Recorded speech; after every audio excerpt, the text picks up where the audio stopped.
So we've got some interesting material, some excerpts from Texto Colado to help us unpack this. Okay.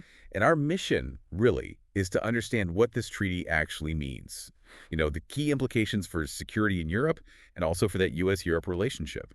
Well, the first thing that jumps out is this mutual assistance clause. Yeah. Tusk himself apparently suggested the provisions are unlike anything Poland's had before, security-wise. Wow, okay. Unlike anything before. But the really eye-opening part is the potential link to France's nuclear deterrent. All right, let's pause on that.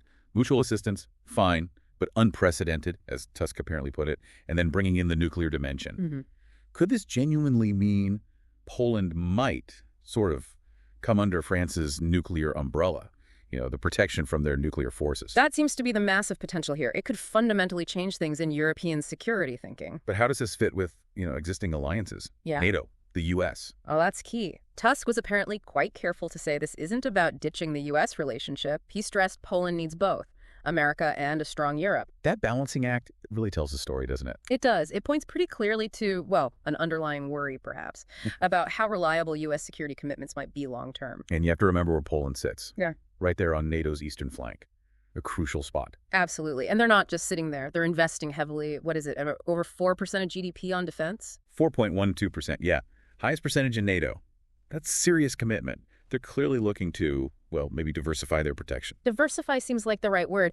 And what's really interesting is France hasn't done this specific type of treaty with a Central European country before. Oh, really? Yeah, they have deals with Italy, Spain, Germany, but Poland, given its location bordering that whole tension zone with Russia, it feels different, more pointed maybe. So from the French side, yeah, what's in it for them?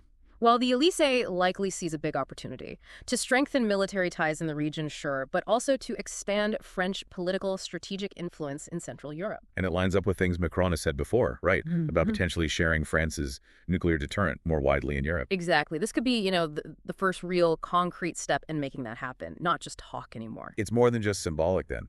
Although there's a bit of symbolism too, isn't there? The signing location. Ah, yes, Nancy. Where the former Polish king, Stanisław Lecki, lived back in the 18th century, became Duke of Lorraine. Right. So it adds a nice historical, cultural touch, reinforcing those older links. It does. But back to the hard strategy, the treaty is expected to have clauses specifically for dialogue on France's, quote, vital interests. Which is basically code in this context for nuclear deterrence discussions, right? That's the understanding, yes.